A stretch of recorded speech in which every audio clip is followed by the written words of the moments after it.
He teaches people to become millionaires. Today, hear his money-making secrets. It was life-changing and just woke me up. Went from 48 to 100,000 1 year.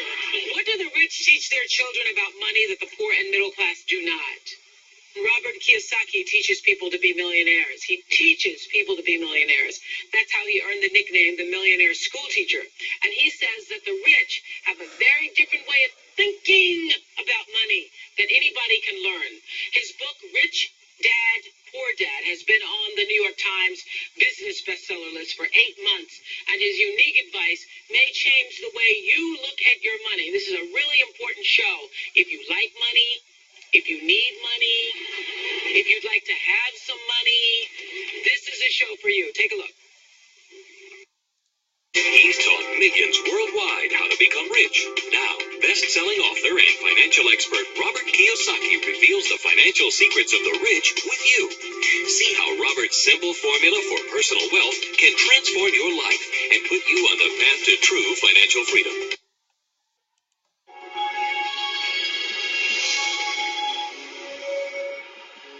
So the third new rule of money is, I think the big mistake is, I hear so many people say it's important to save.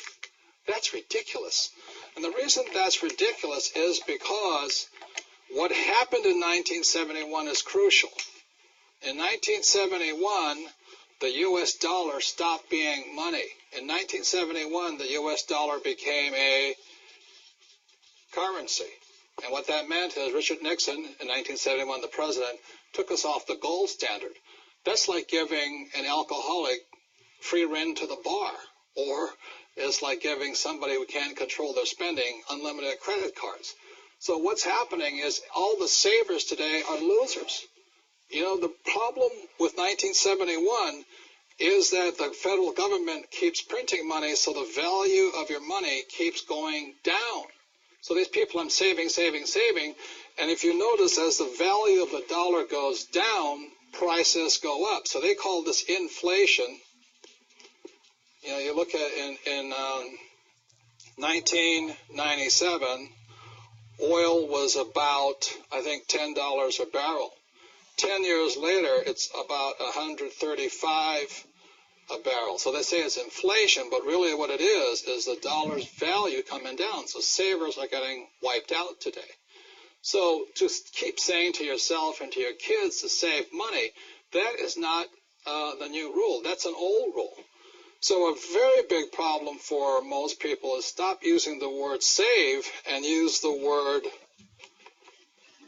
hedge. You've got to hedge your money, hedge against losses. Like when I buy a stock, I put a hedge in. I put a stop loss or a put inside of it or a call, whatever I'm doing. I want to stop it. So today, I don't save money. I'm hedging. So in 1997, I started investing in oil, gold, and silver. So as the dollar dropped, oil, gold, and silver went up. So I'm not betting so much on oil, gold, and silver. I'm betting against the U.S. dollar.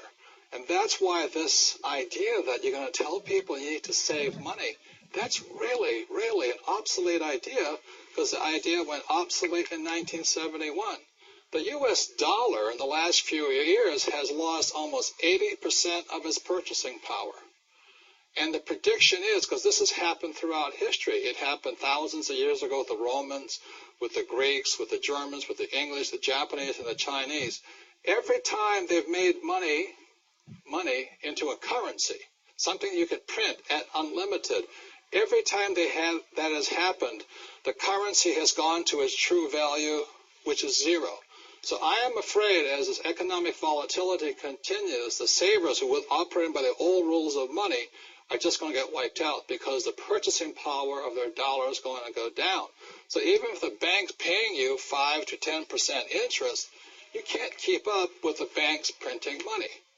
So that's the old rule of money, is saving money, and the new rule is hedge. You've got to be able to see what's coming up as something else is coming down.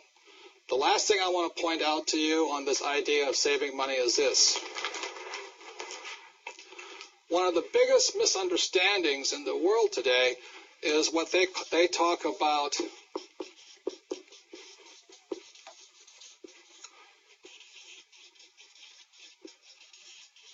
If I misspell again, apologize. Is the U.S. Federal Reserve Bank, which I believe was created in 1913. In 1971, the reason 1971 is such an important time was because the U.S. Federal Reserve became the bank to the world. They could print as much money as they wanted. Never in the history of the world has anybody been allowed to print money for the rest of the world. Let me backtrack one more time. I talked about how the Romans did it, the Greeks did it, and all this. Every time people have done this, chaos has broken out, and that's why there's chaos in the world today. So in 1913, when the U.S. Federal Reserve Bank was created, they were basically allowed to print money for the world.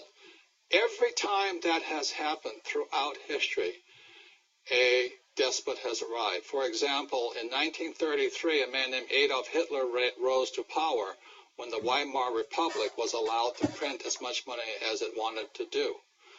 And in Russia, when Russia's currency broke down, a man named Lenin rose. When the Chinese economy broke down, Mao Zedong rose. When the Yugoslavian government broke down, Milosevic arose. So we're in that critical point right now, and one of the causes of it was in 1933, this thing called the U.S. Federal Reserve was created. And I think, they've done a pretty good job of making the rich richer. Unfortunately, many of the poor are getting poor.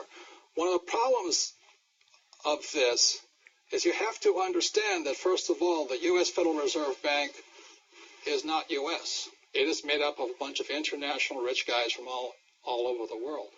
The second thing, it is not federal. It's not a U.S. entity. It is, again, a bunch of rich banks from all over the world. Third, it has no reserves. There is nothing there. And fourth, it's not a bank. So that's why when I talk to people, I really need to understand the new rules of money, which really began to take effect in 1971 when we were allowed to print money for the rest of the world, is understanding that this system here is causing the rich to get richer and the poor and middle class to get poorer, but most importantly, the lower middle class is almost getting wiped out. High prices, volatilities in the market, food getting more expensive, gas getting more expensive, savings getting wiped out, home values going around. And the reason the troubles have started again is the U.S. Federal Reserve Bank is not U.S., it's not federal, there's no reserve, it's not a bank. So if you understand that, then you can start to hedge your position rather than save money. And that's the new rule of money.